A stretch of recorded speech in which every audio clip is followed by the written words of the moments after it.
É, João Tito da Costa, é o Tito, é. Bom dia, tudo bem aqui, graças a Deus. E é dessa varanda que eu rezo meus textos. Rezo quando amanhece, rezo quando anoitece, rezo quando estou bem, rezo quando adoeço. Sou de Córrego do Coelho, São Gonçalo do Amarante. Essa ideia é de muito tempo. Eu trabalhei na prefeitura de São Gonçalo no tempo do Maurício, em 93, né, que ele começou e foi até 96. E eu já tinha essa ideia que meu pai é metido a também improvisador, essas coisas.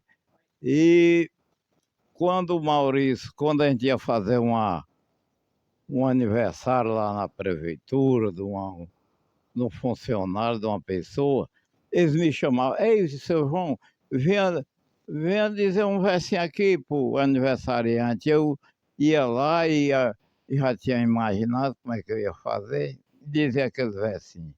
Aí o Maurício sugeriu, disse: rapaz, por que que tu não escreve isso, que fica... Senão, quando tu estiver lá mais na idade, tu não se lembra do que disse aí, né?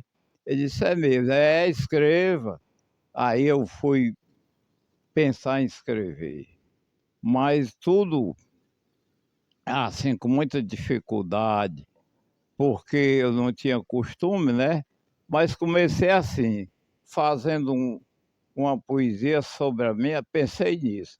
Vou fazer uma poesia sobre a Feira de São Gonçalo. Aí fui na feira, olhei lá os tamancos, as galinhas, os peixes, as fazendas, e pensei, e digo, aí fui tentar escrever isso. Então foi a minha primeira poesia que eu fiz, foi sobre que fiz e que escrevi, vamos dizer, foi o começo do livro. Feira de São Gonçalo, eu digo, falo alto desse jeito, foi desse jeito que eu falei.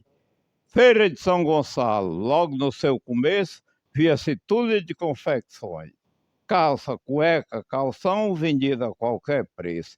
Num quiosque bem limpinho, uma venda de comida.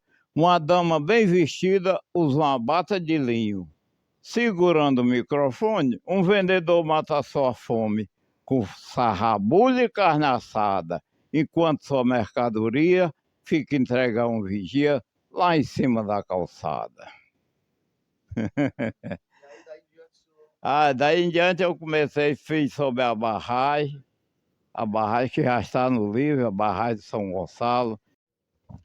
Seu Tito, qual a importância da poesia para o senhor na sua vida? A poesia é como uma vida que eu tenho ali de... Quando eu estou triste, eu digo uma poesia, recordo de uma poesia passada, me alegro. Quando eu estou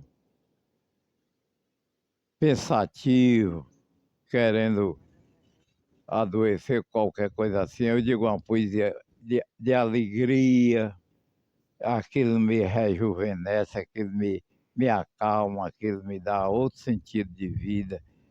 E então a poesia, fora de Deus, é muita coisa para mim. Como é que o senhor vê a juventude de hoje com a antigamente? Em termos de poesia também. Eu até tenho uma poesia que eu fiz quando ainda era assim, meio jovem. Eu vou pedir licença a vocês para dizer, para talvez ser até aconselhável lá para as crianças, né? Debaixo de muito sofrimento, fui aprender a ler. Mergulhei no rio do saber e vim à tona com alguns conhecimentos. Ao atingir a maioridade, dediquei-me a algumas artes, mas lendo o livro de Eclesiastes, vi que tudo era vaidade. Em todas as missões que empreendi, do começo até o fim, tive de Deus a proteção. Hoje, no começo dessa guerra, a mesma força me governa, segurando pela mão. Então a poesia sempre foi muito importante. A dona Neném Cunha foi a minha primeira professora. Hoje vocês só sabem onde é a Rua Neném Cunha, ali por trás do Banco do Brasil, né? Ali era foi a minha primeira escola, foi ali, naquele local, perto do Banco do Brasil. Então, eu cheguei numa classe e olha, o senhor vai dizer um. E aí eu digo, não, eu não preparei nada, mas eu vou dizer assim. Quero fazer hoje uma homenagem a toda a classe educadora, em nome de Dona Neném Cunha, nossa primeira professora, que mesmo nós sem dinheiro, ela ajudou a formar em engenheiro um filho de Dona Pastora. Como foi o seu conhecimento com a arte, digamos que a arte, né, da poesia?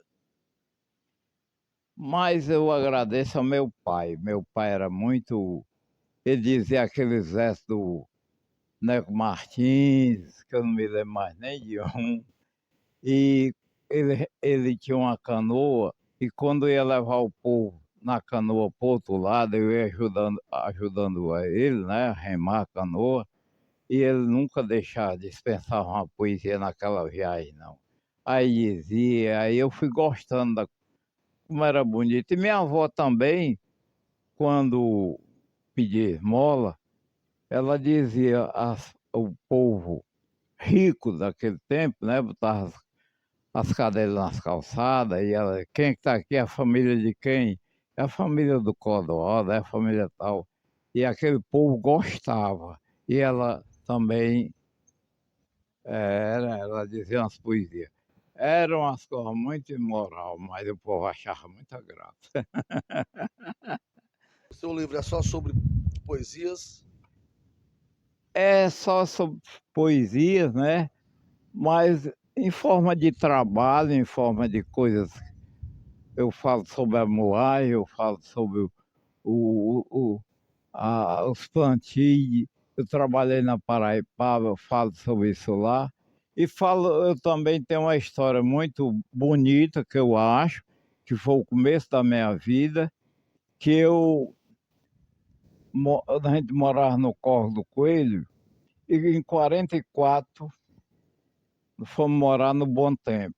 Bom Tempo é um lugar perto, lá pertinho da barragem, tem um Bom Tempo. E nesse Bom Tempo, o papai fez uma casinha lá na beira do rio e nós fomos morar lá. E eu até fiz uma poesia com, com esse trabalho do meu pai, que diz assim: quando éramos pequenos, passamos por grandes estios. Papai, para nos criar, venceu grandes desafios.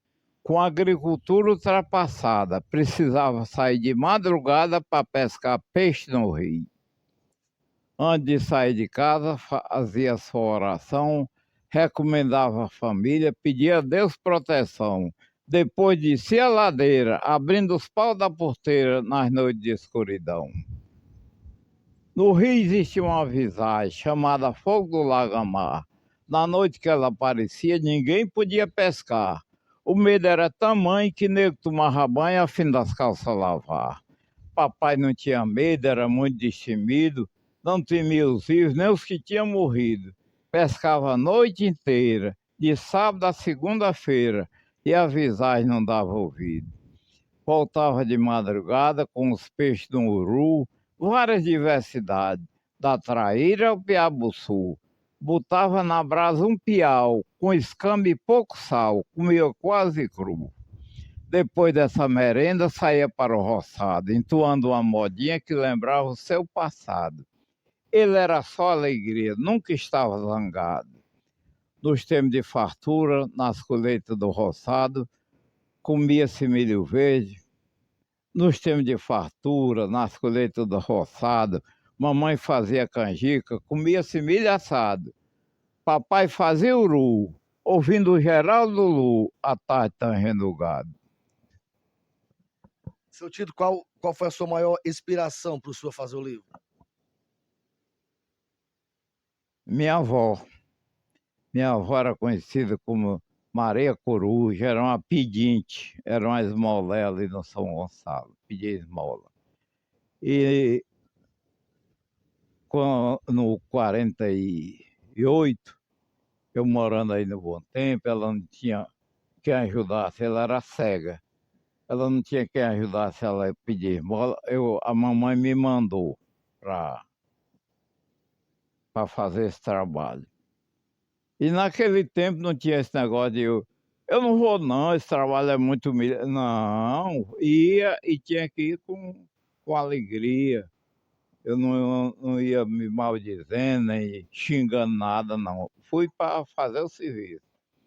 E aí, quando era bem cedinho, lá na casa da minha avó, a gente saía para pegar as saídas do caminhão, que naquele tempo era o caminhão que tinha para Fortaleza. Caminhão do Tobias, caminhão do Seu Lodonho, eram pessoas que tinham esses caminhões lá. Então, a gente ia e era costume do povo daquele tempo, os rapazes principalmente, botar umas moedas no bolso.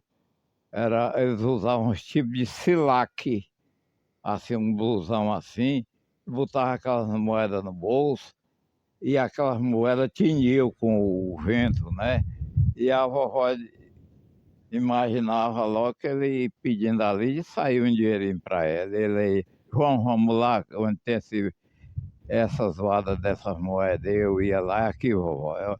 É um homem, é um senhor. Ela perguntava tudo antes para saber, para chegar lá e dar o recado direito. Vovó é um rapaz, é o Zé Romildo fazia isso. Foi nosso vereador aí do São Gonçalo. O Anselmo, irmão do Paredão, fez isso também, ela pediu mesmo. E assim a gente já tinha essa freguesia. Passava no seu hipótese, ganhava um coquinho gelado. Passava na dona Ilma, ela dava 500, R$ 1.000 toda quinta-feira.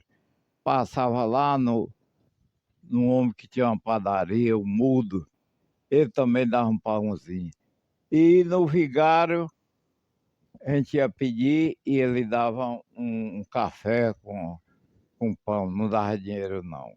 E um dia a gente pedindo dinheiro ao vigário, o vigário era o padre Hélio Andrade, Antônio Hélio Rodrigo Federico de Andrade, o nome do padre. Disse, Dona Maria, me dê esse menino para eu mandar para Fortaleza, para cuidar do pai dele, que é quase paralítico. E a vovó disse, eu vou falar. Eu já estava com 2 anos com minha avó pedindo esmola. Eu vou falar, se é da minha filha, se ela quiser, ela dá ordem para ele ir. Aí a hora, essas coisas, para a igreja, a mamãe era demais, era muito apaixonada pela igreja. Aí falou e eu fui para Fortaleza, em 49, para a casa desse padre Hélio Andrade. Aí fui cuidar de um idoso. O idoso era o pai dele, com 77 anos. Eu passei 12 anos nesse serviço. Falando sobre o livro, esse é o seu primeiro livro? É o primeiro livro. Graças a Deus, faz muito tempo que eu projetei, né? Está aí de onde vem o começo da história, né? Em 93, né? E foi se realizar agora nesse ano tão abençoado. Eu tinha muita vontade de fazer esse livro. Tinha tudo decorado, mas não estava nada escrito, né? E aí encontrei um filho de Deus que se encarregou de mandar fazer. Porque o nome O Velho Cajueiro? Ah, isso foi uma poesia. Eu sou agrônomo e eu estudei muitas árvores, as plantas. O trabalho do agrônomo é esse, né? Plantar bem, plantar certo. E eu Eu